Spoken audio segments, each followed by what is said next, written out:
हम राज्य के मुख्यमंत्री माननीय हेमंत सोरेन जी से आग्रह करते हैं कि झारखंड के जल जंगल ज़मीन को बचाना है तो अमीनों की यथाशीघ्र अस्थायी बहाली करें।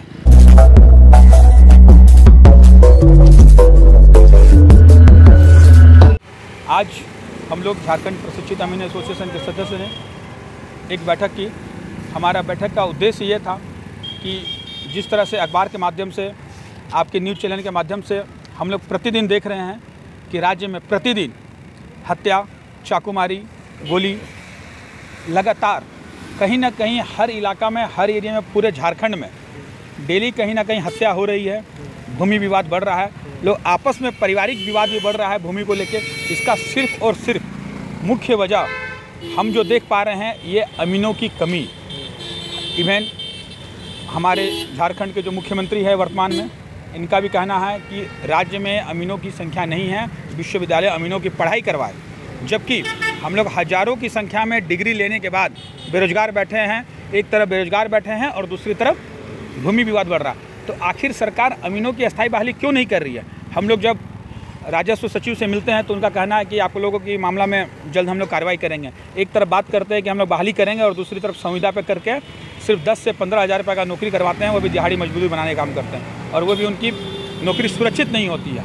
तो इसलिए हम लोग ये चर्चा की है कि आखिर अस्थायी बहाली कैसे किया जाए, भूमि विवाद को कैसे कम किया जाए। तो हम लोग सरकार से मांग करते हैं कि जल्द से जल्द अस्थायी अमीनों की बहाली करें, जिससे भूमि विवाद कम हो और बेरोजगारी घटे और युवाओं को रोजगार भी मिल सके। अभी कुछ दिन पहले हेमंत सोरेन सरकार ने रोजगार मेला मोराबादी में लगाकर युवाओं को रोजगार देने का काम किया था। और एक तरफ अमीनों के लिए, अमीनों की किल्लत है झारखंड में, तब भी अमीन जो है वो बहाल नहीं किए जा रहे हैं। वही मैं आपसे ये सवाल पूछना चाह रहा था कि आपने अभी जो मोराबादी में देखा कि लोगों को मेला लगा के नौकरी दिया गया। मैंने तो उसमें कई बार देखा, कई लोगों को बोला गया कि 8 से 10 हज़ार का नौकरी दिया गया।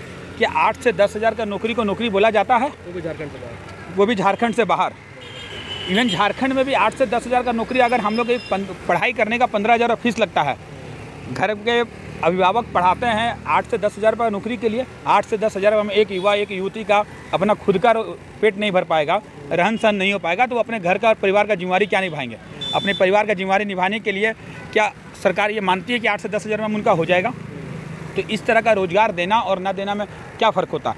2017 में माननीय रघुवर दास जी की सरकार में उन्होंने झारखंड हित में अमीनों को कमी देखते हुए बहाली निकाला था।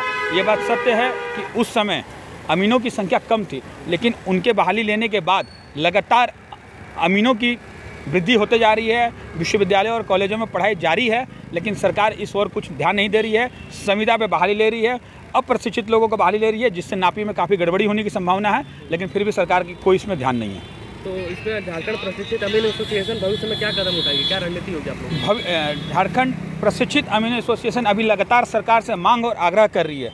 अभी सब्र बंधा हुआ है, लोग तैयारी कर रहे हैं। जिस दिन सब्र का बांध टूटेगा तो लोग सड़क पे आएंगे और सरकार के विरोध आंदोलन करने पर उतारे होंगे। लेकिन अभी हम लोग प्रयास कर रहे हैं कि सरकार हमारी मांग को स्वीकार करे, ताकि हम लोगों को इस तरह काम करने की आवश्यकता ना पड़े, क्योंकि हमने पढ़ाई किया है नौकरी करने के लिए, ना कि आंदोलन और विरोध करने के लिए। हम राज्य के मुख्यमंत्री माननीय हेमंत सोरेन जी से आग्रह करते हैं कि झारखंड के जल जंगल ज़मीन को बचाना है तो अमीनों की यथाशीघ्र अस्थायी बहाली करें, क्योंकि हमारे झारखंड के कई वन भूमि, गैर मुजर्रा भूमि को कई बिल्डर लोग जबरन उसको कब्जा कर रहे हैं। इसलिए हम सरकार से आग्रह कर रहे हैं, जल जंगल ज़मीन बचाना है तो अमीनों की अस्थायी बहाली जल्द करें।